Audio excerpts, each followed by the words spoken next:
My name is Beckett Price, but you guys already knew that. And I am here tonight. It is October 5th, 2024, around 7 p.m. I'm here at my parents' house in lovely Gainesville, Florida, kind of over near Santa Fe College. And we're sitting in the living room. And with me, I have Rebecca Rogers and David Price. And you guys are my mom and dad. And we are recording an interview for the Teaching Oral History Project, just in case you wanted to know. All right, so we're going to get started. And I wanted to ask you both a couple of general questions, and whoever feels like answering first, just grab the microphone. So tell me a little bit about yourself, sort of introduce yourself to whoever's going to be listening to this. Who are you? What do you fill your time with?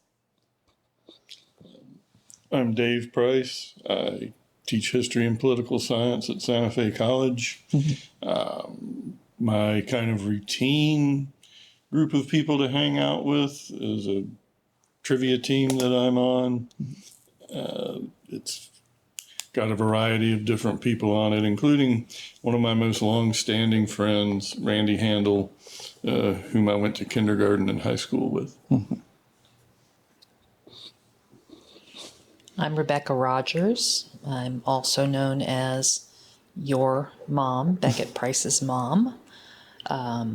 I work at Santa Fe College along with David. I am currently the director of facilities construction, and I have been at the college for quite a long time. 17 years now. And when I am not at work, I'm kind of I would say I'm a bit of a homebody. I'm kind of an introvert, so I'm around the house a lot. I have a group of friends that I know through kind of my mom friends through when you were growing up, and I see them and do stuff with them periodically, and I have kind of my long-term Gainesville friends, largely through, in one way or another, through David in Santa Fe, and we kind of have our little routine, but work life and home life take up the majority of my time. We are both not from Gainesville, although we've been here for a long time. We are, our families are, for the most part, back in Tennessee, and I bet you have some questions that'll touch on that, so I'll stop there. Cool. Yeah, that was a great, y'all both gave great answers. I found it interesting that you both mentioned having, these friend groups. That was a very important part of you that you wanted to tell me about. And I wanted specifically to ask you, Dad, about Randy and your relationship with Randy. So I think that's a good spot to start because you met him, you said, in kindergarten, right? Yeah, and I thought this was only 2 hours. Yeah. Yeah, Randy's my most long-standing friend. There was a gap between when we knew each other from kindergarten until high school. But by the spring semester of our junior year, we were best friends in high school. And we had lots and lots of adventures. I applied to grad school at the University of Georgia because I picked up an application while I was visiting him for spring break when we were both undergrads. And I lived with him for the better part of a quarter and a half. Georgia was on quarters as opposed to semesters. And he and our other roommate, three of us were splitting a house. He and the other roommate ran the other roommate's car into a brick wall Oh, and the other roommate was somewhat injured, not life-threateningly, but he had to drop out. And Randy and I couldn't afford the house anymore, and Randy was actually about to graduate undergrad. He'd fallen behind, and that was my first year of grad school. And we kept in touch. He ended up here because he actually got a job professionally before I did. He was the director of the writing center at the community college in our hometown, Morristown, Tennessee. And they had budget cuts in 2003, and they closed the writing center, which eliminated his job. We at Santa Fe are always hiring faculty. right. And we had English lines. I told him he should apply, and he got one of the lines, and we've been friends on and off. His daughter, your friend Mana, was our flower child, and Randy was the best man in our wedding. Wow. Wow. Interestingly, not only is Randy a coworker, longest standing friend probably, and most importantly a trivia teammate. But he's directly connected to how your dad and I very first met, and also how we kind of reconnected, and began dating after. So interesting. That Randy is the thread. Randy was the first serious high school boyfriend of my older sister Stephanie, your aunt, now Stephanie Rogers Leposki. And they dated, I think it was that her junior year, his senior year? Yep. David agrees. That's good. And so Randy's dating Stephanie. Randy comes over to our house to visit his girlfriend and brings along one of his best buddies, David. And I remember Granina, my mom, your grandmother, her first impression of David, who she didn't know at that point in time would much later become her son-in-law, was that he asked her for some duct tape, so he could reattach the shift knob onto his, was that the Mercury Marauder? So, and she just that really stuck with her, that he was a young man who needed to duct tape his car back together. So anyway, I'll leave it there. So Randy and Stephanie did not pan out, so to speak, but that was one of the first introductions of David to my family. You have a response? Yeah. The duct taping was before Randy and Stephanie were dating. I had given Stephanie a ride home. Ooh. When you guys lived on White Oak Drive. Yeah. And, wow.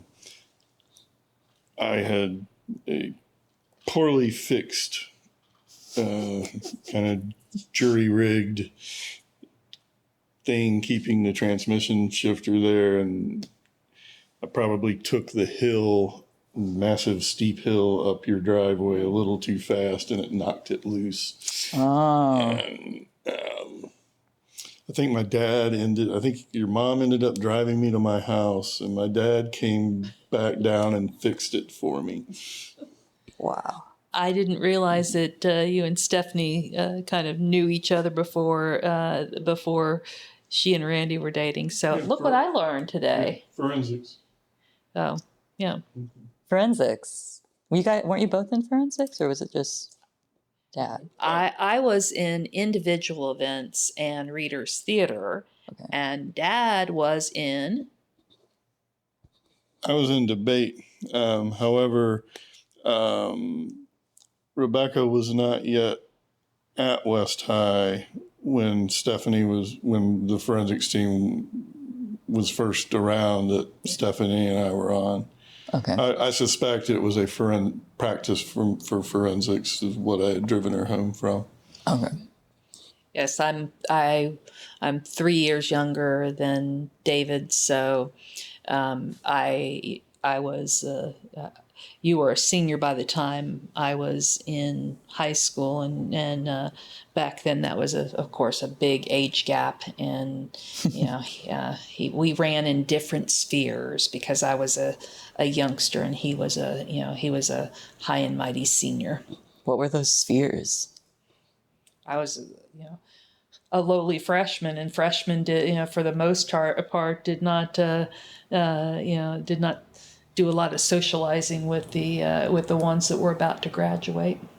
So Yes, I hung out with some somewhat delinquent stoner types and drinking types, and which there were a lot of different cliques of.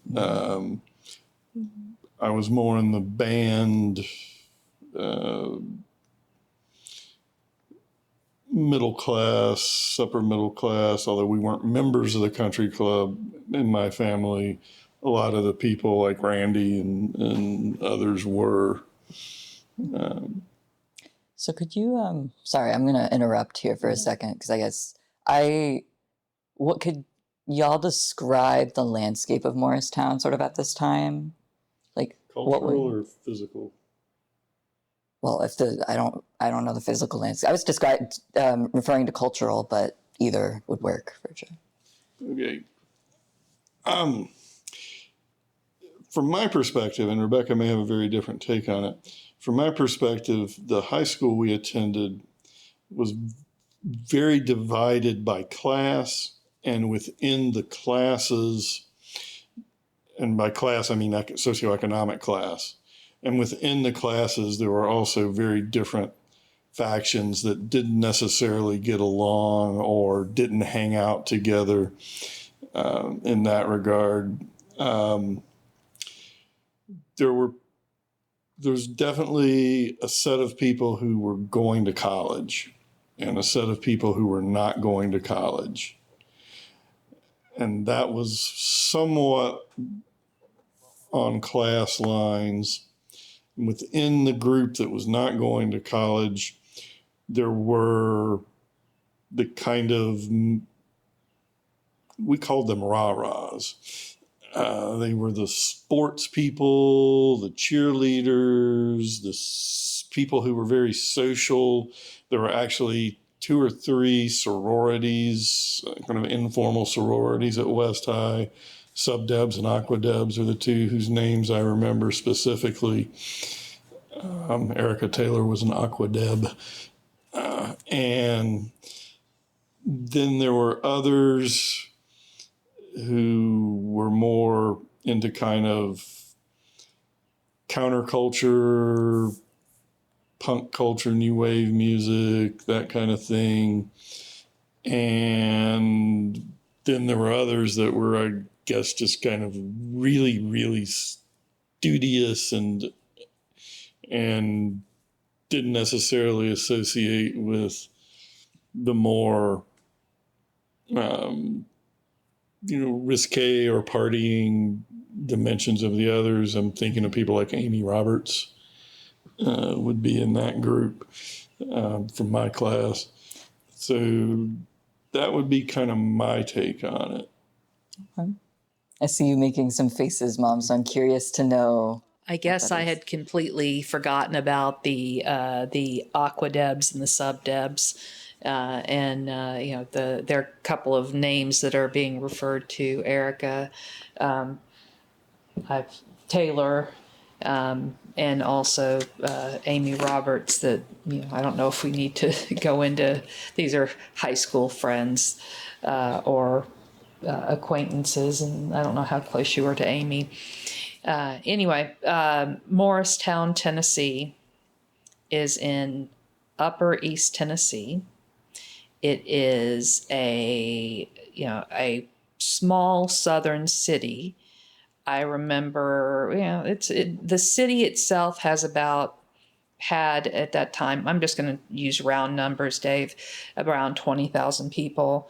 And the county was geographically a very small county, and that's Hamlin County. And the county, Morristown was the county seat, and Hamlin County had roughly, I think, about 50,000 people at that point in time.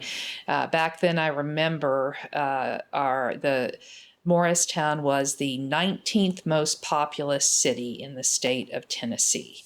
And I remember that specifically because the license plates on our cars all started with 19 because it was the 19th most populous city. So it was a small southern city in the foothills of the Appalachian Mountain, kind of nestled in a valley between Clinch Mountain and to the north and the Smoky Mountains to the south. Geographically, it is to the east of Knoxville, and slightly further north and east. About an hour away, you have the Tri-Cities, Kingsport, Johnson City, and Bristol. David, you grew up there. You were born in Knoxville, but your parents lived in Morristown at the time. I moved to Morristown when I was 12. And for me, it was a big change. I moved from the western side of Tennessee. I had lived in Memphis, in the suburbs of Memphis, from the time I was 5 until I was 12, and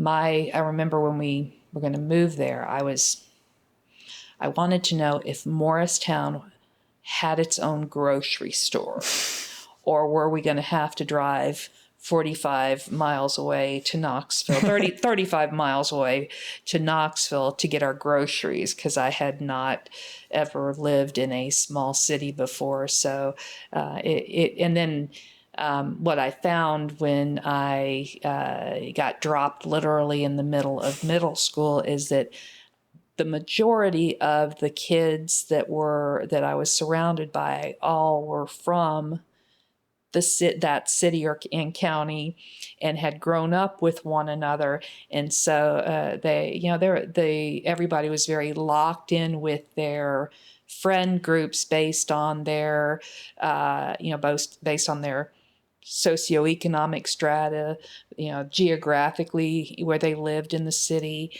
and really churches definitely defined your social group as well. So that's my take on Morristown. For a tremendously large number of people, Rebecca's totally right about the church.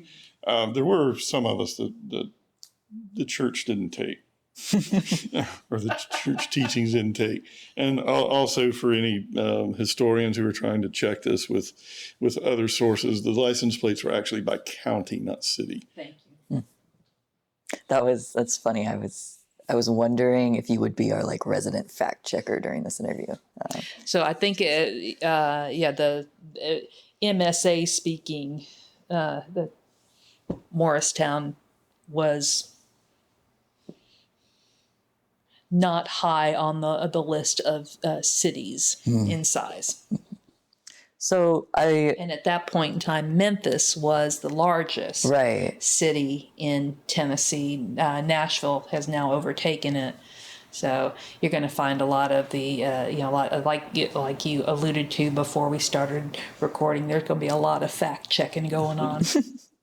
I actually wanted to ask you about Memphis and about growing up there. Where were you before you were 5?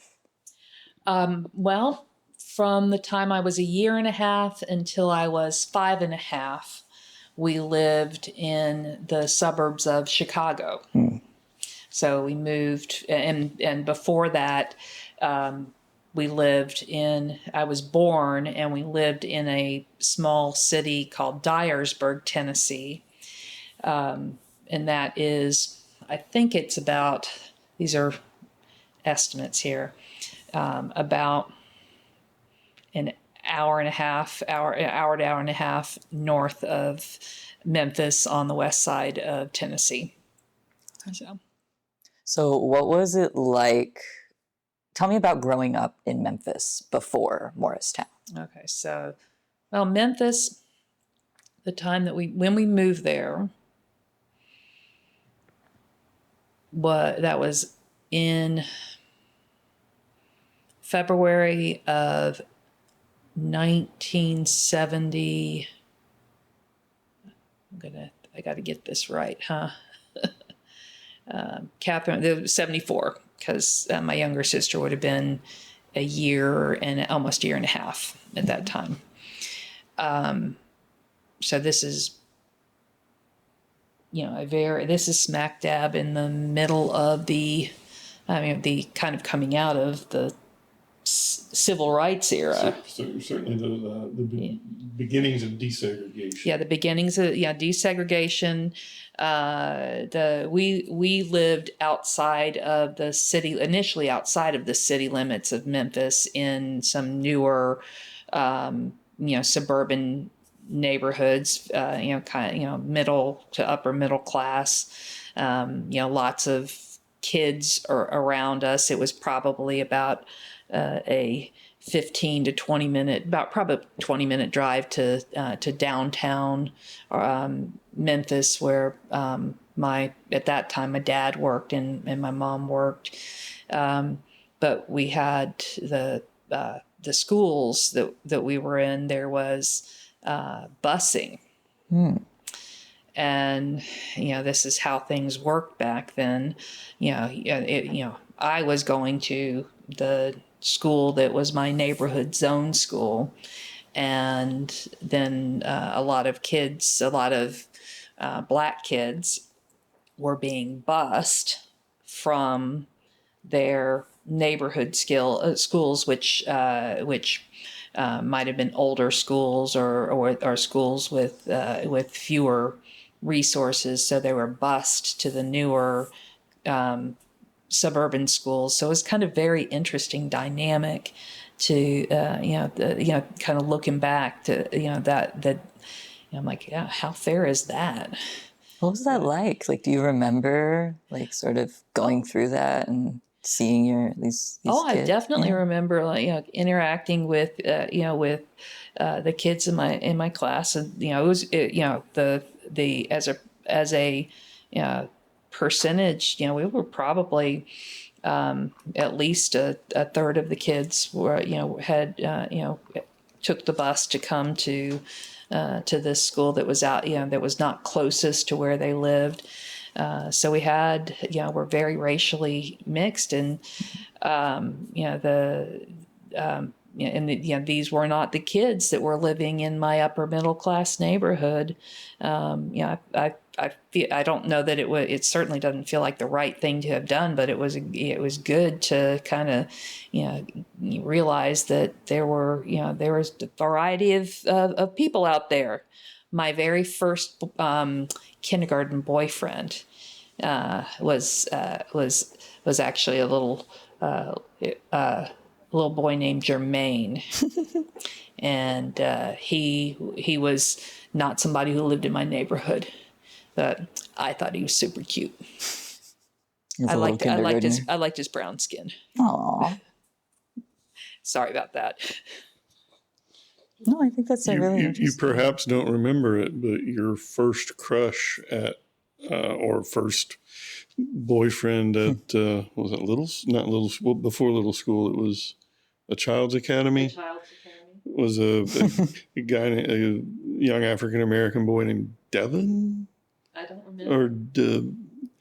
We would occasionally see he and his parents out at restaurants. It began with a D. After we moved you to Santa Fe's little school, because it was much easier for us drop off and pickup wise, to have you where we work.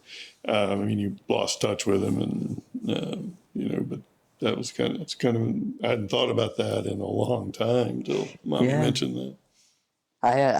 I wish I remembered the Child's Academy. That's really cool. And kind of funny. I think we have video somewhere of you, singing. I took a wick of my peppermint stick, and was it ever yummy? From the Christmas show. We have pictures too, if you. That's an oldie. Yeah, but this is going into the permanent record. Everybody gets to know about it. Yeah. Well, I guess circling back to, we were talking about you growing up in Memphis and busing. So I imagine that the racial, cultural climate of Morristown was very different from Memphis. Was that something, was that true, or was that something that you disagree with? It was the Morristown, the school that I went to when we moved to Morristown was a county middle school, and I went from a suburban Memphis junior high to a county middle school, and it was the county schools were very homogenous in terms of race, but they were actually more. They were quite diverse in terms of socioeconomics, because you had, as Dad was saying, you had the middle class kids and upper middle class kids who were usually college track, and then you had some more blue collar kids of blue collar families, and it was more mixed in that way, because the neighborhood that I lived in Memphis it was pretty homogenous in terms of socioeconomics, but for the busing. Right. Mm-hmm. Sorry. Yeah, in Morristown, the city schools actually had diversity. I don't know. Yes, I don't know how long Morristown city schools had been integrated when I started going to them in first grade. Randy and I had gone to a private kindergarten because there was no public kindergarten in Tennessee until a couple of years after we would have been in it. And I never remember going to a segregated school. There were always African Americans in my elementary school. I remember noticing there were no African Americans when we moved, and I was zoned for a county school. In fact, I'm still friends with one of the African Americans that I was in first grade with, Dion Treese. And so that it was very, very different. The county was still, despite 2 industrial parks that were radically changing the underlying economic structure of the county, it still had kind of a large swath of rural white people whose grandparents had probably been sharecroppers, and interspersed with a lot of northern or out of county immigrants who were working in the factories in these industrial parks in management positions and things like that. So there was quite a bit of class difference, and that only exacerbated when we entered high school, where the high school was right across from the public housing area. Okay. And but all of the richer neighborhoods, except for maybe one, were on the west side of town. So you had the county's most affluent residents with the county's least affluent residents in that high school. Wow. The East High School, my sense was there are only 2 high schools in the county. The other high school, I kind of had the opinion, had less class division in terms of the extremes. David, was it at one point wasn't there a Morristown City Schools and a Hamlin County Schools, and did that happen at a point when the Hamlin County residents wanted to not send their kids to the schools in the city of Morristown? Was there any any racial motivation there, or I'm not sure the history of that. I was oblivious to it if there was. There were never county high schools. The high schools were always in the city. And I think that the system was consolidated, and I don't remember there being necessarily a whole lot of opposition to consolidating the school systems, even though that could mean that if you drew the lines in a more rational manner than the city limits, you might have had what were totally white elementary schools now having to take in neighborhoods that had more racial diversity. I kind of thought it was more the city was annexing the areas where the industrial parks were, and that was kind of messing with the county's ability to continue to raise enough money through property taxes to maintain a school system. Okay, so that makes a lot of sense. Okay, so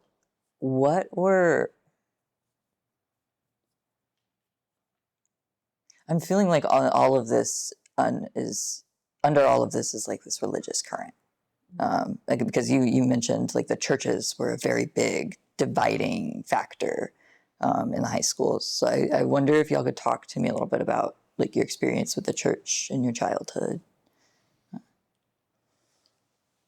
My parents were very into us going to Sunday school. We went to a Baptist church that was relatively close to the house we lived in town. We lived in the city of Morristown in blue-collar neighborhoods or lower middle class neighborhoods until I was 10, almost 11. And the church we went to was a typical Baptist church. I remember liking it.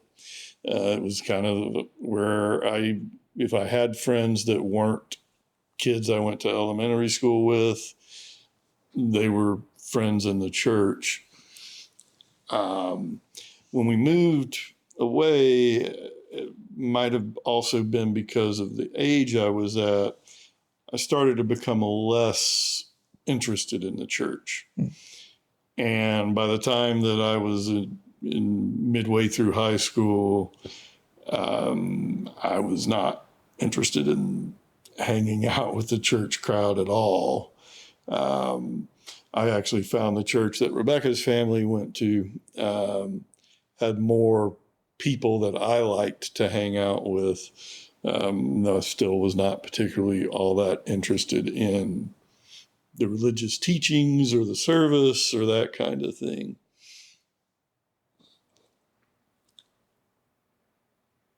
So the church that you went to with your mom and dad was that a larger church in the city? No, that was Hillcrest Baptist across from Hillcrest Elementary. It's how I also knew, in addition to going to kindergarten with Laura Marshall and Julie Leposki, it's also how I knew several other people who lived in that Oak Hills neighborhood on the east side of town. Oh, you're getting lots of details here. Yeah, no.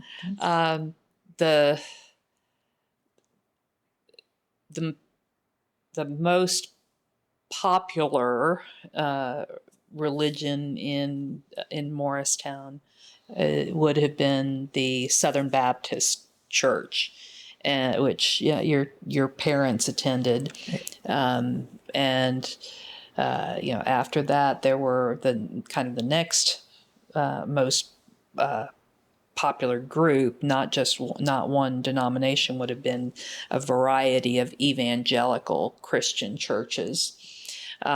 Most of the other Christian denominations, well, first of all, I'll say Morristown didn't have a synagogue. Morristown didn't have a mosque. Right. Still doesn't. Still Right. doesn't. You got to go. You got to go to they meet in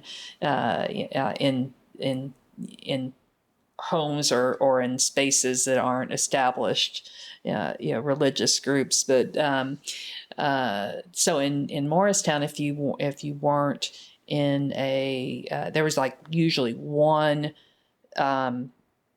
Presbyterian church, one Catholic church, one there are a couple of Methodist churches, and the Methodists were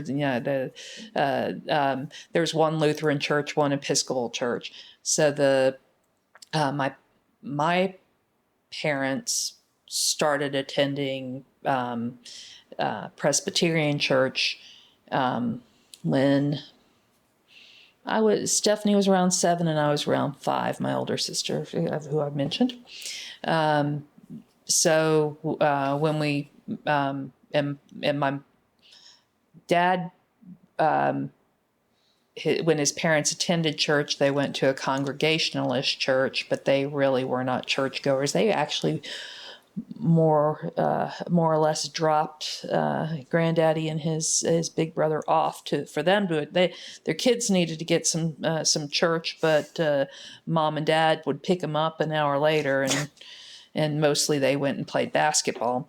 And I've mentioned that my mom grew up in the Catholic Church, and she really chafed at all of the strictures that went with that. So when she wanted to attend church, when she wanted to kind of have a connection with God and with others, so inclined, they ended up going to a Presbyterian USA, which is the non-evangelical part of the Presbyterian Church. And so when they moved to Morristown, they started, they tried several churches, but ended up going to First Presbyterian Church, Morristown, Tennessee, which it was also Presbyterian Church USA, but I would say it was a much more traditional and formal kind of Presbyterian church than the one that we had come from. But what a lot of my friend group came from the church. It had a very active youth group, and we had we had teenagers who went to both high schools, East and West. And so that, that's where we, I had some of my best friends attended East High School. But, we were very active socially with one another. And interestingly, we were also very accepting of, hey, if you didn't grow up Presbyterian, you want to come hang out with us? We had I had my Catholic friends come to church with me. Some I had. I don't know that I don't think we ever had any of our Jewish friends come to church with us, but we certainly socialized. I had a number of my friends who weren't real happy with the church that they grew up in, who came and joined us at the Presbyterian church. Two of my really good friends, Ronnie Smith and Don Smith, not related, both came and joined the youth group at First Presbyterian Church without their parents, because and went to church and sang in the choir and were very active and involved. And they basically just said, "No, Mom and Dad, I don't like our church. I'm going to go over here and join that one." But they didn't just do the fun stuff. They did all of the getting up early and going to Sunday school and all of that. So, I wouldn't say that the church was the epicenter, but that was definitely a big part of my social group growing up when I moved to Morristown. Another divide that has a religious dimension is the industrial parks really did bring in a sizable number of new people, many of them from northern states. And they tended not to be Southern Baptist. And many of them were Catholic or Presbyterian or Episcopalian. And Lutheran, don't forget Lutheran. It was the Missouri Synod. It was like the most conservative Lutheran group. I don't think that the... Got it. So that was further kind of reinforced a division, because the church was where you met a lot of your friends, and you're already kind of, well, these are the outsiders, these people from up north, even if they weren't really from up north. Right. They just weren't natives. And that became also kind of a defining thing. I can't remember anybody in either of the Baptist churches that I went to who had moved into Hamilton County.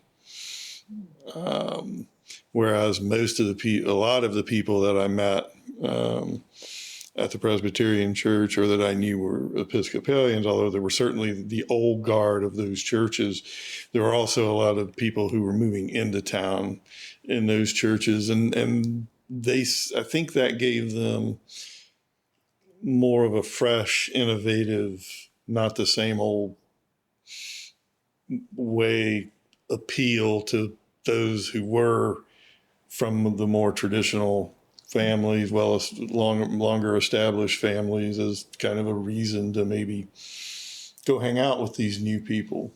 Because certainly in my year, I don't know about Rebecca's, but in my year, there was kind of your ability to join certain cliques was precluded because you had moved there as opposed to having been born in East Tennessee. It took me a really long time to realize that and my when my parents moved there and they bought a business, Rogers Petroleum, a petroleum distributorship, and my dad was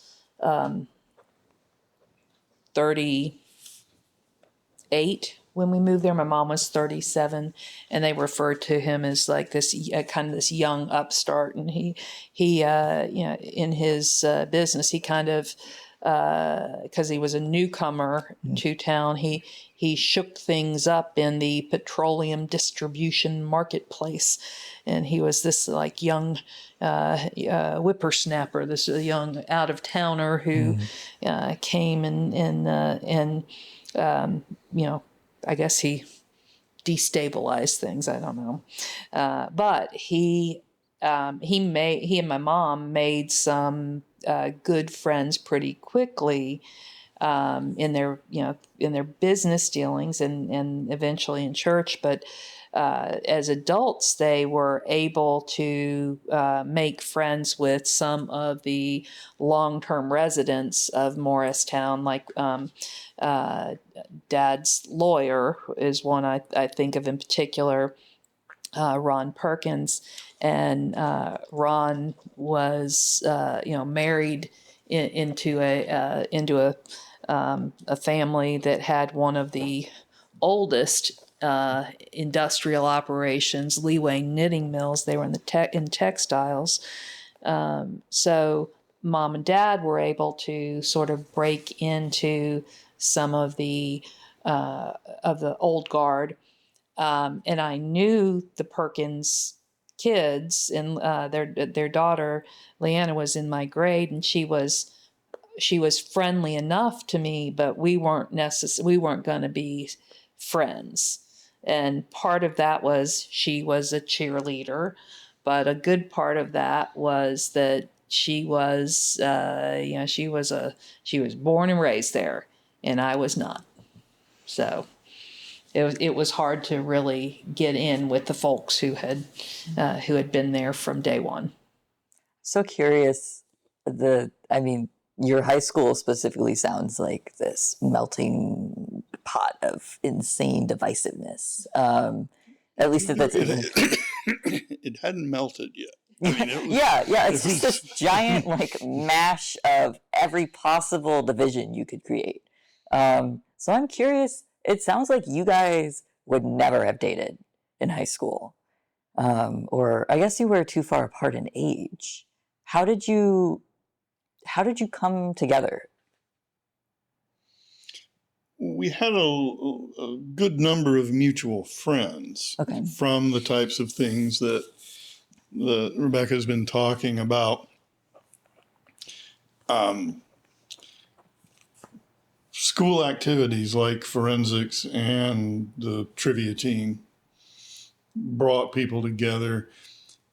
Even though I was considered a local, my parents didn't belong to the country club.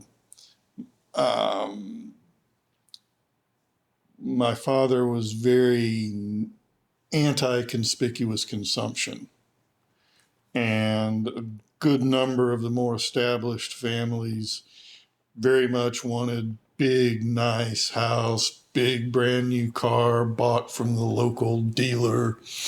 And we didn't really fit that kind of mold. So I had a lot of friends that were kind of outside of that who were friends with Rebecca's older sister.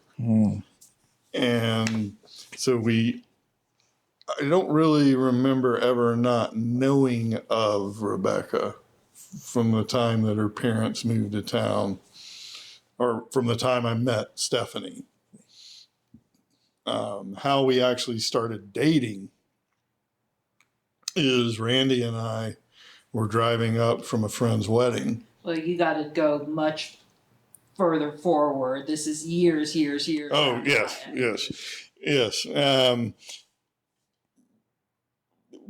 Between me graduating high school, Rebecca kind of starting to get the age of partying some herself, we would run into each other at mutual friends events.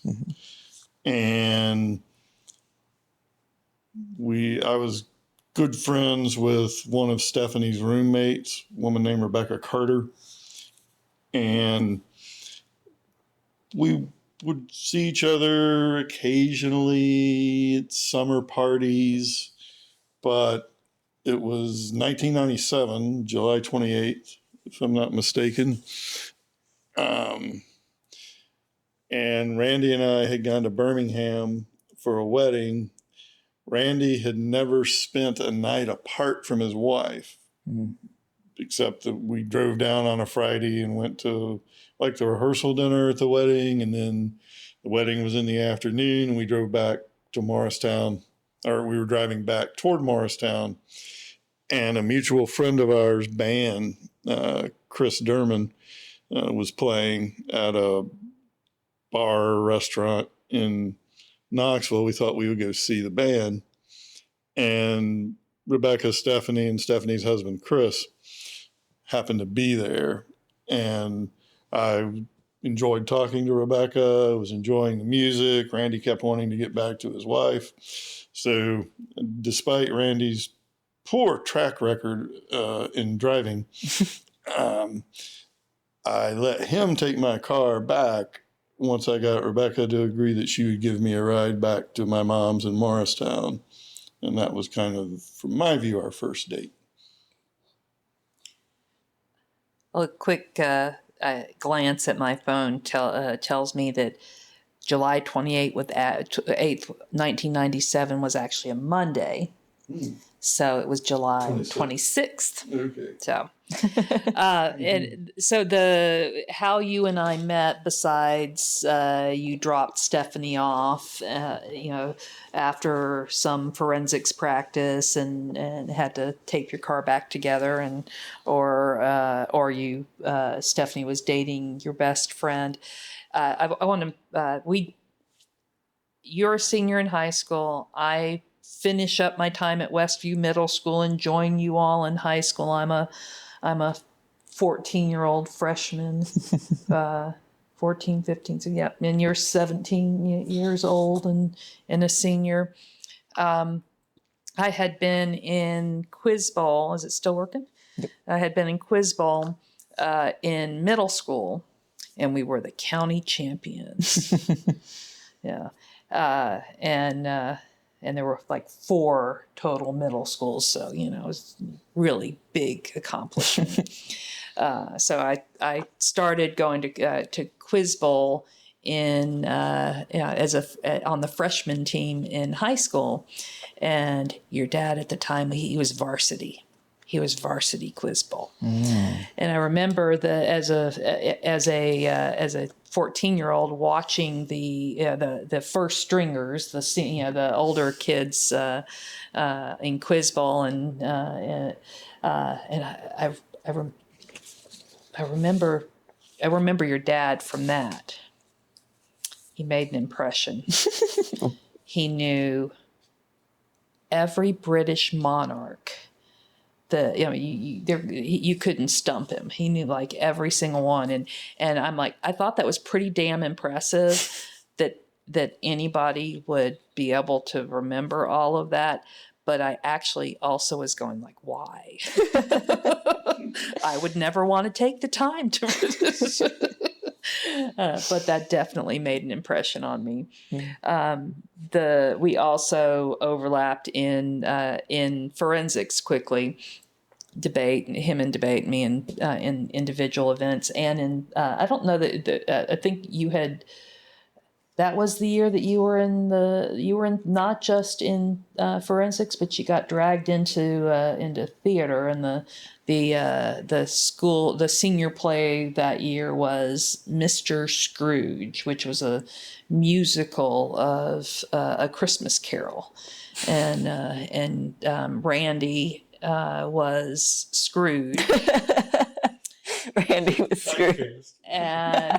And Dad, Dave, was Marley. Oh wow! He got to that was and I was Stephanie was in the play as well, and I was like tech support at that point in time. So we definitely knew of each other, but I definitely was not going to any weekend parties at that point in time. First of all, I was much younger. Second of all, Stephanie definitely at that point in time was trying to keep me out of her business. So she would, it was not until my junior year in high school where I kind of pushed my way into some of the more hanging out, but I was not a very good partier in high school, unlike your dad, who was notorious. Mm-hmm. Notorious? Notorious. Oh. Notorious. So, had you like heard of his reputation for partying, like outside of talking to him? Like had other people talked about it? Oh yeah. Oh wow. Did they tell any stories? Like, did you hear stories about him? Oh yeah. Oh yeah. Dave was notorious. Oh, that's really funny. Are you proud of that, honey? At the time, certainly.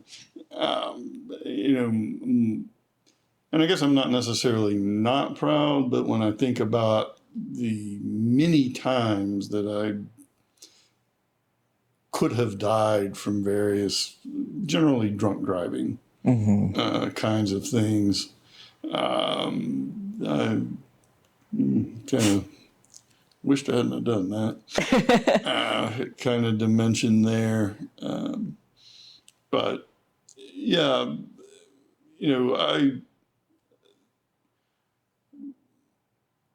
because it was kind of still a small town and it had a small town mentality, there were adults who knew which kids were partying and which kids were not.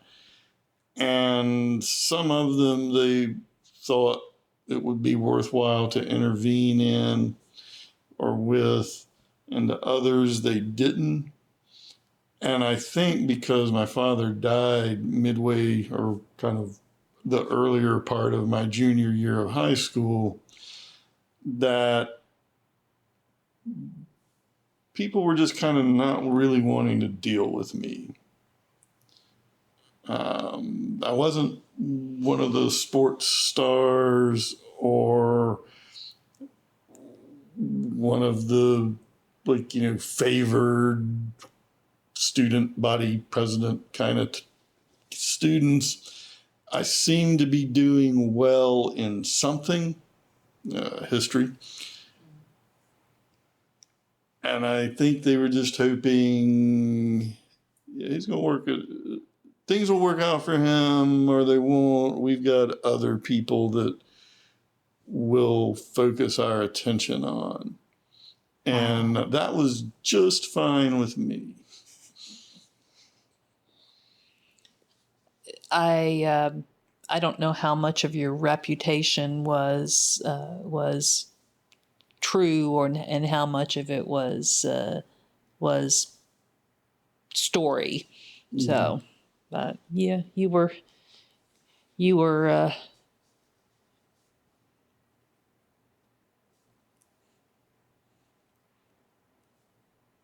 I don't know what I don't know what the right words are, but yeah, that you have something to add to this, or maybe you're just trying to fill in where I can't. I mean, there were teachers at West High knew that I had the ability to get alcohol, but they didn't want to tell my mom that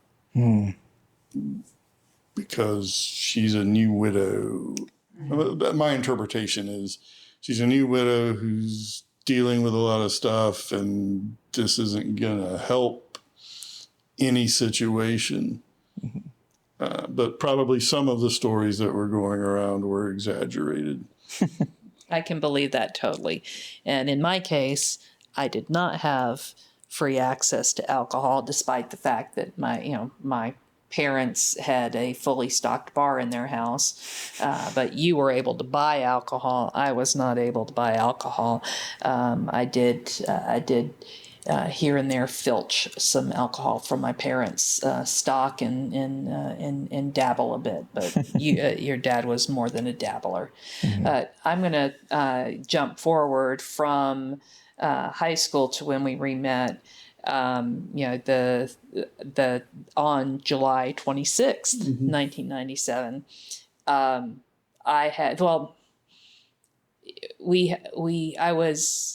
had kind of kept up with Dave. I'd get reports on all the different high school friends that we knew, and so I knew, he'd finished Memphis State. I knew he'd gone to grad school at Georgia. And then I learned through, I think indirectly through Rebecca Carter, who was your now good friend, and Rebecca was my year in school, and so we were, and later was a college roommate of Stephanie's. And so anyway, she had told me that your dad had his major health blowout in what month? In October of 95. October of 95, and so I'd get little updates a lot of us would get little updates on how Dave was doing from Rebecca, and then when we ran into Randy and Dave in the Tomato Head, eating our pizza. I was with Stephanie and her now husband, Chris Leposki. And we had spent the day. I had bought myself a new car, a Subaru Outback Impreza, stick shift, white with gray interior. I was very proud of. And I spent the day with Stephanie and Chris, learning how they were installing a new bathroom in their house in East Knoxville, and I helped Chris do the tile work, and he was teaching me how to do that. So we had worked all day, and we decided to go out for pizza and beer and to see our friend Chris Durman play, and Right. and ran into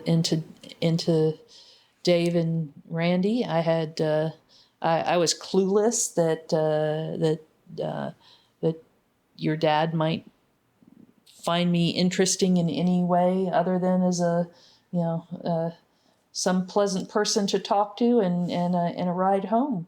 But here we are now, 27 years later. Yeah. Wow. Wow. That is A start. I love all of the little threads that that connected you before you actually got together. I mean, they just grew and grew and grew. And kind of the small town vibe of the whole place. I mean, one of the people who is in kindergarten with Randy and I is is Julie Leposki, Chris Leposki's older sister. Mm-hmm. So I mean, it was a really small town. Really, wow. Yeah, and the fact that Rebecca, who's also named Robin Rebecca, became a really good friend of yours. Instead of her, I mean, you were friends with her older brother first, and her older sister, but I think Rebecca's turned out to be, of the three siblings, probably your closest friend. So. Probably, although it's close. I mean, Mike and I are also really good friends. And Mike and I used to drink and party together in high school. Okay. And then I came back one summer and Rebecca was partying with Stephanie. And another good friend of Stephanie's and Rebecca's, Christy Thurin. And so I started hanging out with her. The middle Carter, Karen, she was in my grade. I knew her. We certainly had friendly relations, but that was never like, Mike and Rebecca were my friends. So more threads, and then we can get to something more substantial if you want. No. This is really, really good. So Stephanie's best girlfriend in high school was Christy Thurin. Christy's dad was the high school guidance counselor. Christy liked to party and get into some trouble, and she was constantly being grounded by her dad. And she was she was a year younger than Stephanie, so I'm sure Stephanie was just considered a very bad influence on Christy. But when Stephanie broke up with Randy, her next steady boyfriend was a guy named John McNeil, and Stephanie and they went out for maybe the better part of a school year. Eventually, years later in college, Rebecca Carter dated John McNeil, and they dated for a couple of years, didn't they? Yeah. We're in New Orleans together, for a while, and that was post college, but they didn't pan out for the long term. So many years later, Christy Thurin ended up reconnecting with John McNeil, who had been Stephanie's boyfriend and then Rebecca Carter's boyfriend. And he became Christy Thurin's boyfriend. And this is after Christy had been married and divorced and had 2 kids and was living in Greater Seattle, I think Bainbridge Island. And they got married. Wow. And have probably been married for 7-8 years now, maybe. Dang. I don't know. They married. Rebecca stayed with us driving down to. It's going to be 10 years. No, it was when we were in the rental house. Okay. I remember that, yeah. Yeah, that was the rental. So, Time is just somewhat fluid. When I lose my my sense of time sometimes because of COVID. Time's very elastic because of the whole COVID. But that was that was pre-COVID. So they are still married, but it's like, oh, small town. And you've brought your small town down to Gainesville a little bit. Well, like Randy's down here. And these small town connections have are now in. You've got Rebecca's in Detroit. You've got Stephanie and Chris Leposki are in Morristown. Christy and John are out in the Pacific Northwest. But there's still a lot of Morristown in all of them. Mm-hmm. Wow. And I will tell you, when my parents moved me to Morristown, I was not a happy camper. I think I pouted and cried for the better part of a year, and it wasn't until I got to high school that I kind of found my place and my people, and I stopped pouting. And one of the things that forensics and the theater group helped. But I remember, like in the first few days of high school, there was a girl who came up to me at my locker, and she complimented me on my zip-ups, my hoodie, my zip-up sweatshirt.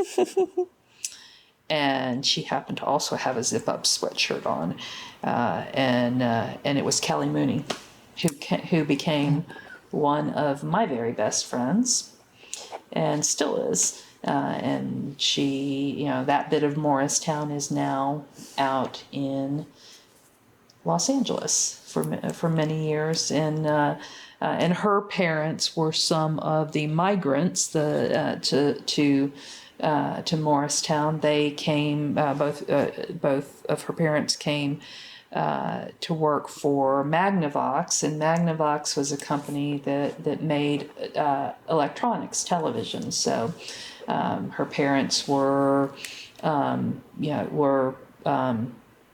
I think her mom worked in kind of administrative support, and her dad was in distribution with them. So they came from upstate New York by way of Tucson, and settled in Morristown. So those were the out of towners kind of coalesced. So. Wow. I think I want to jump forward a little bit back to like after Tomato Head. Mm-hmm. So did you guys start dating pretty fast after that? What was like the timeline of those next couple of years? Yeah, there were, certain relationship milestones that happened from July 26th to August 10th would have been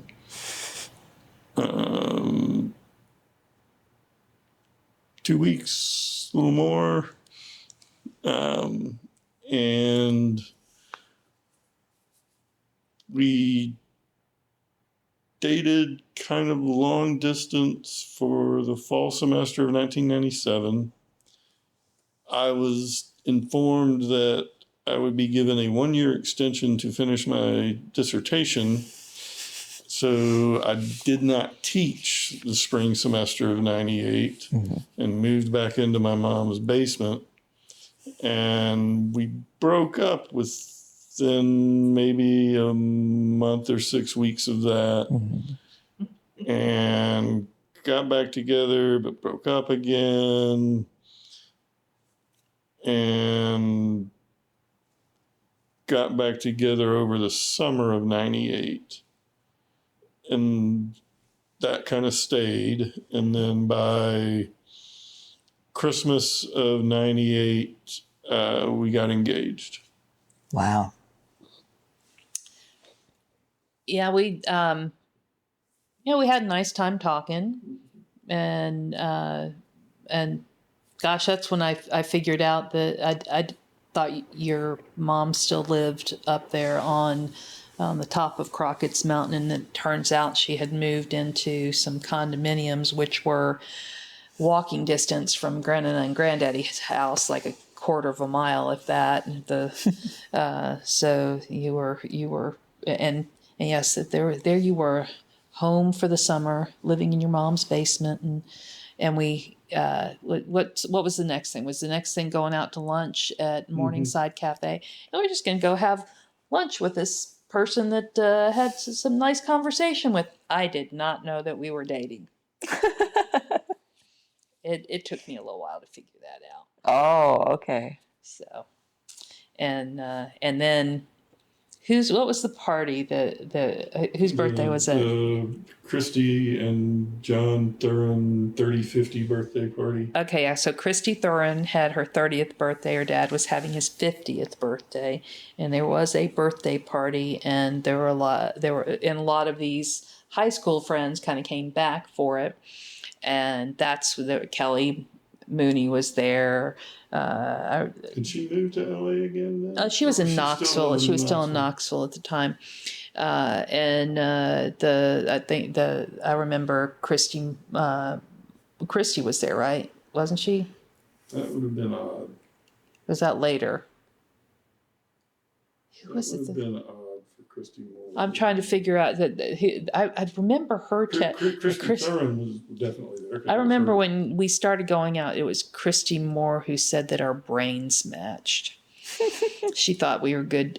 We were a good fit for one another because our brains matched. But I remember telling Christy and Kelly that I think that David Price likes me. Why do you think? Because he tried to kiss me. Oh, I think he likes it. And they all thought that was wonderful. And I was just stunned because I was unexpected. But I got the seal of approval from my friends, and so we were. I thought, I think we both kind of thought that you're going to be back in Oxford, in Greater Cincinnati, and that we didn't know if we'd continue dating, but next thing we knew, about every other weekend, either I was going up to Cincinnati or he was managing to come back down and to Morristown, and the driving distance between the two was about 300 miles. So about 4 hours, if that. You're doing pretty good if you're making 75 miles an hour. It's a good drive. I remember being about 4-ish hours. I was driving in my new car. Especially since the road to I-75 in Kentucky at that point was not all 4-lane and nice like it is now. Yeah, it was not completed. Cumberland Gap Tunnel wasn't. Right. Yeah, here. Cumberland Gap Tunnel wasn't finished. I mean, it was definitely effort. Mm-hmm. Definitely effort. So you guys got married August 14th. The day before your dad's birthday. Right, 1999. 1999. So, one of the reasons was it the first or the second time we broke up? He was back. He wasn't teaching in the spring of 98, but he was at my house all the time. And I would go to work, and I would come home from work and Dave would be at my house. And I remember a couple times in my house, I'd come home at lunch and he's in his bathrobe watching some Jerry Springer. Jerry Springer is the one that comes to mind. And I'm like, he's using hanging out with me as an excuse not to do what he's got to do. So I kind of broke up with him because he needed to get his shit together. Right, your dissertation. And you know, when we got back together, you called me up, and it was right before my 30th birthday, and said, and he essentially said, not in exact words, and he can quote himself when he has the mic. He essentially said, "I finished my dissertation. Can I come to Morristown and make you a birthday dinner for my 30th birthday?" And I said yes. Oh. And maybe not quite so simple, but it was it was hard when we broke up. So it hurt me, and I know it hurt him. Yep. I had finished my dissertation at some point in the late spring, and I actually moved back to Cincinnati because I had a teaching job with the Upward Bound program for 6 weeks in July and August out of Sinclair Community College in Dayton. And I blew off class. I had an aide show them the PBS Ken Burns Huey Long video for 2 days. And I drove down, and because Rebecca's birthday was in the middle of the week. Right. And I drove down and stayed for a couple of days, making her dinner, and then drove back up. So, yeah. Wow. So, and then we were back together in the summer of '98, and then on Christmas Eve, 1998 is when he proposed to me. But I mean, from the time that we got back together, we were pretty serious, and we're kind of talking about long-term things.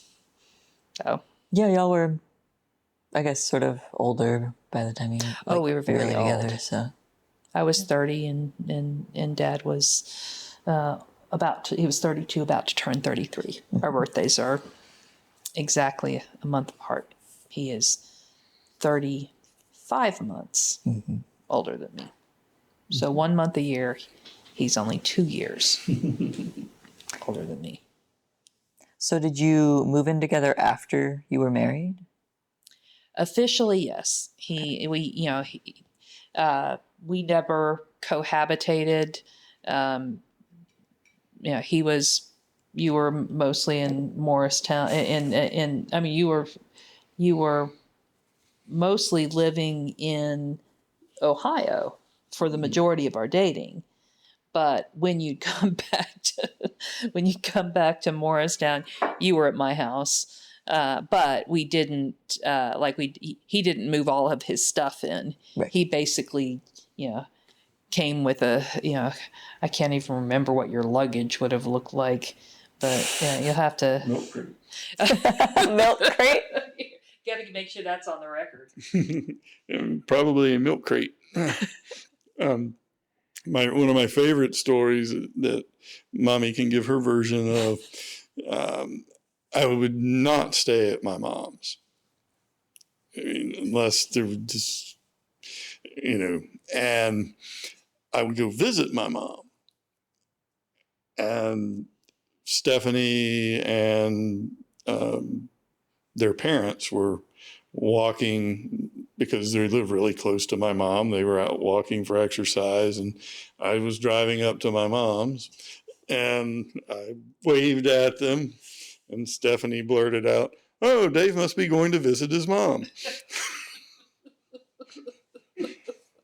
implying that I was staying somewhere else. And of course, this is a different generation, different era. I mean, there are lots of cohabitating going on then, but I was not I was not telling my parents that he was staying over a lot, Right. and not living in his mom's house. Yeah. But he didn't get to move his stuff into my house, so. That way we save that for after the wedding. And then I just moved my stuff into his house. Right. Now, I never moved. I never actually officially lived in the house that Rebecca owned when we got married. My job was in Cincinnati. So when we got married, she moved up there. Okay.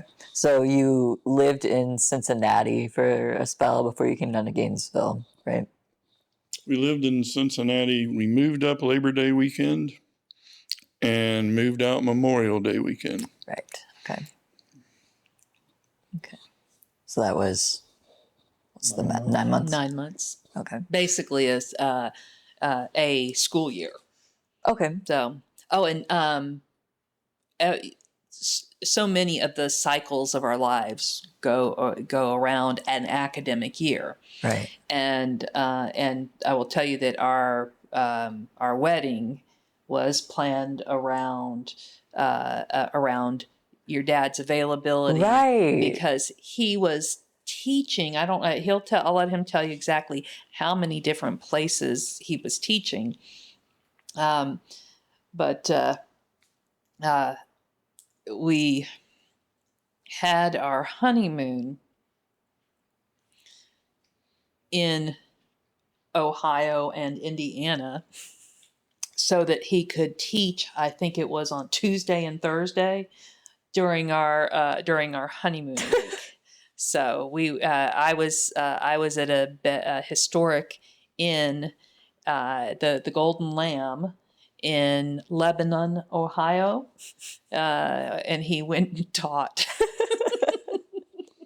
Oh, that's really funny. Yeah, I was able to pick up kind of a late addition to my load class at the University of Cincinnati out of their evening college. Mm.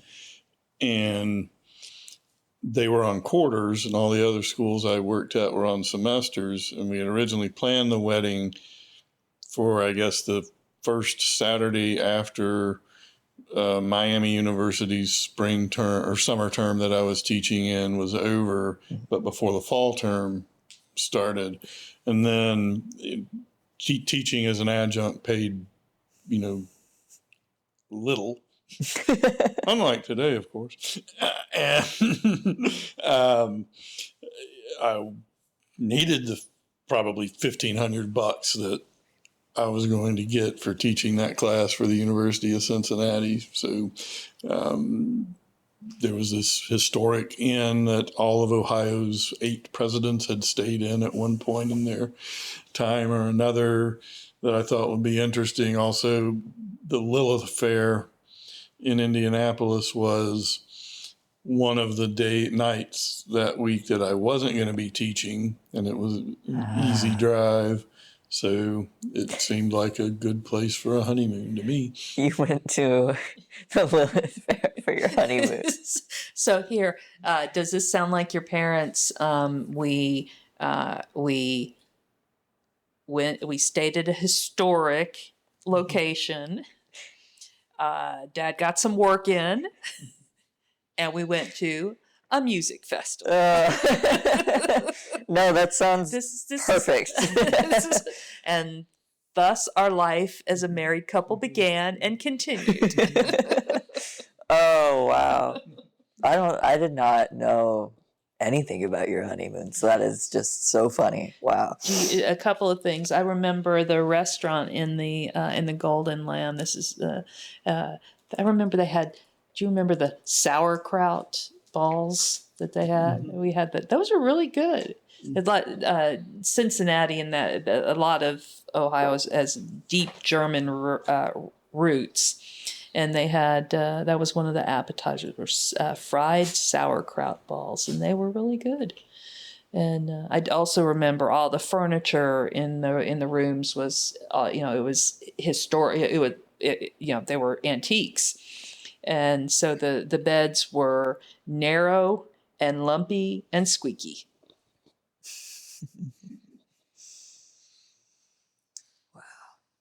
So you moved down from Cincinnati on, you said Memorial Day? Okay. And that was to Gainesville for Dad. You were the one that found a job first, right? Yes. Okay. Yes, Rebecca has a much more useful degree and has Yeah. no trouble finding jobs. We moved into a house that one of the members of the search committee that hired me, Doug Klepper, had been renting to grad students. It was the first house he had bought, and his grad students were moving out at the end of spring semester. So we moved in at the beginning of June. And I started teaching at that point. Santa Fe required full-time faculty to teach 2 classes in the summer. They weren't really willing to give me much more than the minimum starting salary for a professor, despite almost 200 hours of university teaching. They gave me a year on the pay scale, but they did say that I could start full-time in the summer. And at that point, I had 5 classes between 3 schools lined up for the summer in Ohio. I would have probably driven 100 and some odd miles a day getting between them, and this sounded a whole lot better. Rebecca absolutely hated her employer in Cincinnati, so that seemed good enough. Well, I would also get health coverage a couple of months earlier, although because I was on a 1-year appointment at Xavier University at the time that was ending at the end of spring semester. I could have kept that health insurance through the summer for like $50 a month, although it did restrict you to the Catholic hospital system in Cincinnati, which is rather large. That was one of the best perks of when you stepped into that teaching job at Xavier. Is, I mean, they gave you health insurance immediately, and it covered both of us. So that was unusual and super nice. But you're right. I was working for, I can't remember the name of the home builder, doing quality control and warranty coverage for the people who had moved into their new homes. And I tell you, this guy was like a shyster. He didn't want to he didn't want to pay for anything under warranty. He thought I was too generous to the homeowners in that I'm like, they got cracked drywall. They got, like, he's like, it's within tolerances. I'm like, I can't do this. This makes me feel really crappy. Mm-hmm. So I was going to be job hunting, and so we were fortunate that we could move to Gainesville sooner rather than later. And that was kind of an interesting summer settling into Gainesville. I remember that it rained like every afternoon, between almost like clockwork, between about 3 o'clock and 5 o'clock. There'd be this downpour, and the downtown area would flood. And I'm like, oh my God, this place is flooding. And then rain stops, and 30 minutes later, the flooding's gone, and then it's just like a steam bath out there. And I'm like, is this what it's always like here? And the answer is pretty much yes. Pretty much yes. But it took me until I think I started my new job with Alachua County as a construction project manager right at Labor Day. So it took me a couple months to find my new gig. But yeah, we very quickly found a place, found some people, and kind of started putting down some deep roots. Yeah. Wow. That's we're hitting right at the hour 30-minute mark. So I have so many more questions, and we've just gotten you guys getting to Gainesville, so I guess we're just gonna have to come back for a follow up. But I want to ask maybe a couple more questions and then find a stopping point. So I was wondering well, I guess you answered this a little bit already. When you got to Gainesville, was there a culture shock necessarily? Was this a place, was it like other college towns you'd been in?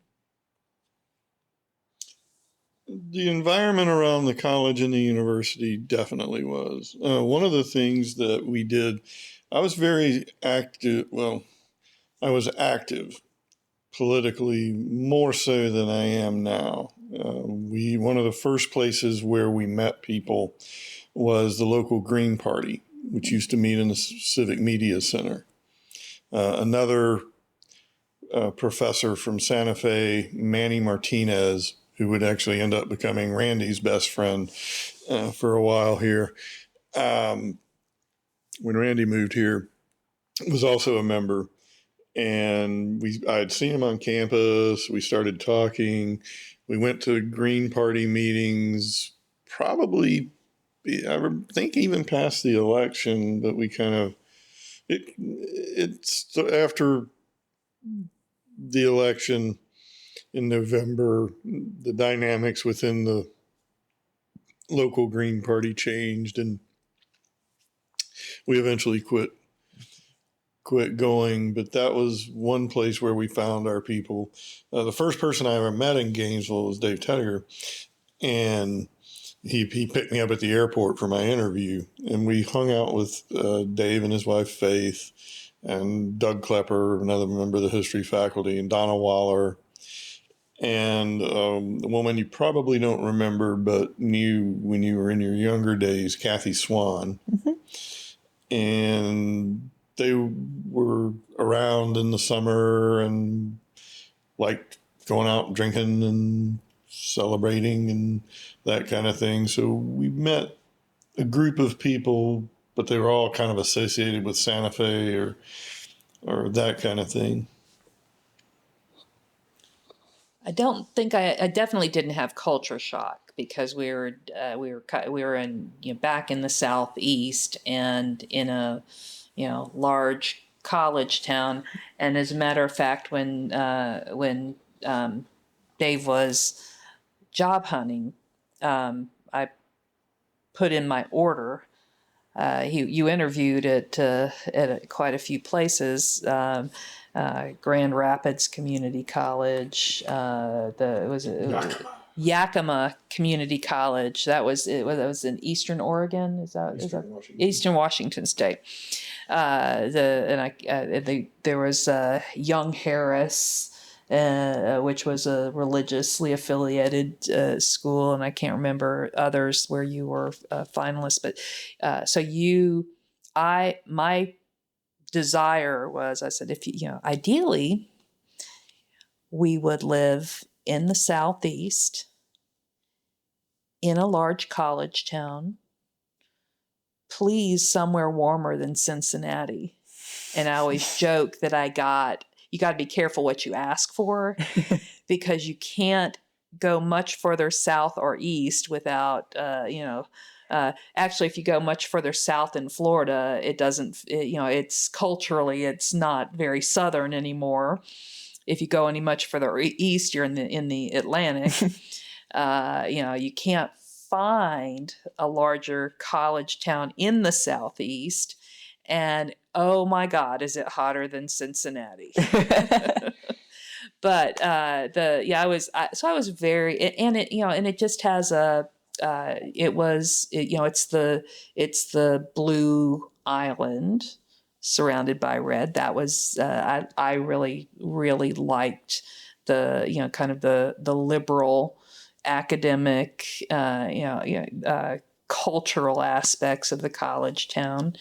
And, it was, it felt like a good fit. But I remember when your dad came back from his interview in April of 2000, and he stayed, and I think you were to get cheaper tickets to fly down and back. He stayed an extra day or two. He came back, and it had been cold, and I'm leash walking our two little miniature schnauzers, Duchess and Phoebe, and he comes home with a sunburn. They had the Spring Arts Festival that weekend, and he walked himself to the Spring Arts Festival. Oh. And but he came back, and he said it's a good fit, and and it wasn't just Gainesville; it was Santa Fe, Right. specifically. Mm-hmm. And we came here with the mindset that we'd be here, 5 years maybe, and that we might work our way closer to, back to closer to our families. But it really, all these years, has been a good fit. So, you want to? Yeah, I was going to mention the Spring Arts Festival dynamic as well. But yeah, I mean, I lived in Athens for 2 years. Mm-hmm. It's a smaller college town than Gainesville, but it felt a lot like Athens. Right. Although I was not going out damn near every night to see whatever kind of pseudo-national act was touring, or going to see Widespread Panic as a house band on Monday nights, the way I did in Athens. But that's kind of what I thought of big Athens. And I had gone to college at Clemson, which was a very small college town, and I did that, quite intentionally. Stephanie was 2 years ahead of me, and she was at Georgia Tech at the time, and she was really trying to lobby me to join her at Georgia Tech. And I was going to architecture school, and they had Georgia Tech had a good architecture program, but I had no interest in being in the middle of Atlanta. So the Clemson it was a great place for me to kind of launch. But I loved the college town atmosphere, and if I could get the college town atmosphere with a little larger, some of the features of a small city, more the better. Well, it sounds like it was, I mean, just in every way, the best fit, especially out of the ones that y'all picked or you were going to pick. Is there anything about Gainesville that, like, you really dislike or disliked at that time, or, like, something that, like, made you take pause before you moved? I can't really think of anything. I was having to hustle adjunct work for the most part. I had been fortunate that I was Xavier's favorite adjunct when someone who was on a 1-year appointment passed away. Mm-hmm. She had actually been one of my classmates in grad school at Miami. So they turned to me to fill out the rest of her contract. So I would have gone a lot of places not to have to hustle every semester. For my record was I taught 8 courses between 4 universities. God. I drove about 130 miles a day. So, like I say, I thought Gainesville was wonderful. Mm-hmm. And we met people that were really fun to hang out with. Did anything give us pause before we moved? Just the distance from our families. I mean, it's, just under 600 miles back to Morristown. And, it would. I always have said if we could just, eliminate, southern Georgia, we could fold that up and just condense the trip. That this would be about perfect. I will say the hurricane season gets wearisome, and the oppressive heat that kind of settles in from at some point around May and doesn't let up until October is, I guess you just kind of power, hunker down and power through it. Thank God for air conditioning, right? Mm-hmm. But it's a very livable city. It's got a lot of beauty in there. It has some charms. I remember how small it is whenever I just venture anywhere else in Florida. Even it's like, oh yeah, we got. But most part, I'm ready to come back to little old Gainesville. Yeah, on hurricanes, we must have hit at a really good time. I don't remember a hurricane until 2004, Mm-hmm. and then there were 4. Right. That's when, oh, wow, hurricanes suck. And we left town for the first one. But not the other of 3? that year. No. Actually, I guess we left. Yeah, I think we left town for the first one. And we'd intended to go visit our friends in Cincinnati for Labor Day weekend. Mm-hmm. Cincinnati does a really nice Labor Day celebration, and that happened to be the week that the first of the 4 hurricanes that hit here, Charlie, I believe, mm-hmm. that year, and most of the stuff that was going to go down went down with Charlie. Okay. So even though there were 2 other major hurricanes that went through mm-hmm. north central Florida that year, most of the damage had already been done by the first one. Yeah, our house, by then we had bought a house on Northwest 28th Avenue, 3311 Northwest 28th Avenue. Built in 1964, a little 3-bedroom, 2-bathroom ranch house on a quarter-acre lot. It was a one-street neighborhood with a dead end, a cul-de-sac, 12 houses. Anyway, the damage to that house, the middle bedroom had a sliding glass door and a little concrete patio off of it, and at that point in time, you were using that as your office, Dave, and the rain from the storm. I think the winds just picked up they found every little gap in that door, and it pushed water into that bedroom, and the carpet got soaked. Ooh. So we had to, we eventually we were of course replaced the carpet, and we replaced all of the sliding glass doors on that house, and that house had 6 sliding glass doors, 2 in the dining room, 3 in the great room, and 1 in that bedroom that later became your nursery when you were born. So by the time I would have been born by then. Actually, that's true. If it was by 2004, you're right. We had. Do you remember that house's layout? Yes. Yeah. Yeah. And I remember one of you telling me that it was my nursery when the hurricanes hit at one point. You're right. I knew this. I just mm-hmm. This is where I'm trying to knit together all the timelines. Oh yeah, sometimes it's I'm hard. A little off, but you're right. It had been Dave's office, when we moved your office setup into the guest room next door and set your nursery up in that room.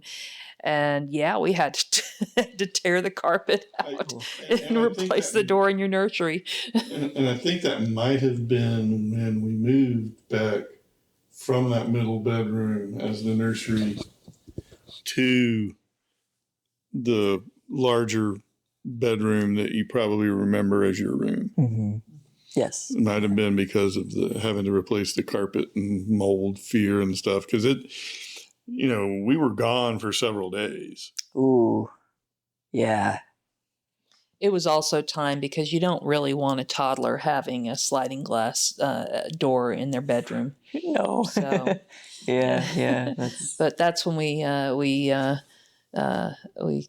set you up in the other room, and yep, you're right though. Those were the first. I don't remember tropical storm or hurricane. Summer of 2000, 2001, 2002, 2003. It wasn't until 2004 we had a dry spell with hurricanes, and it kind of has gone that way. Where it's I don't know if it's cyclic, but it's hit or miss, so to speak. Not one of my favorite things about Florida or Gainesville. No, certainly not. Yeah, the unpredictability of the environment is not hospitable. But the timing on us doing this interview, Dave, you and I have talked as like, what are we going to do when we retire? And that we do, we miss the mountains, and one of the possibilities would be to move to maybe Western North Carolina, instead of moving back to Tennessee and in the Asheville to Hendersonville area. And in my mind, I've always thought, oh, yay, we'll get away from, if we do that, one of the upsides to that would be getting away from hurricanes. And of course, Hurricane Helene, a Category 4 storm, just came through last week and really hit, it was a big storm, and of course hit Cedar Key and Steinhatchee and all all of the Gulf Coast very hard, and then just buzzsawed right up, through Georgia. Valdosta's, still without power, and boy, historic flooding in Western North Carolina. So I guess we're not safe from hurricanes there either. Yeah, the whole Atlantic seaboard. Well, I mean, the parts of Hamlin County that we grew up in actually were somewhat insulated from it because they're further from the peaks of the mountains. And for example, the lake that Aunt Stephanie's house is on, the Holston River, that flows from Virginia, Kentucky, not North Carolina. Mm-hmm.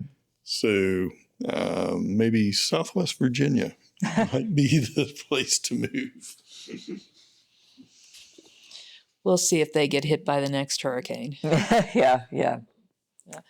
But I would not have ever thought that the eastern part of Hamlin County would be impacted by by a hurricane or a tropical storm. But the No.TOH River, which the flooded some of the eastern areas of Hamlin County. Mm-hmm. Wow. The south part, especially. Yeah. Mm-hmm. Yeah.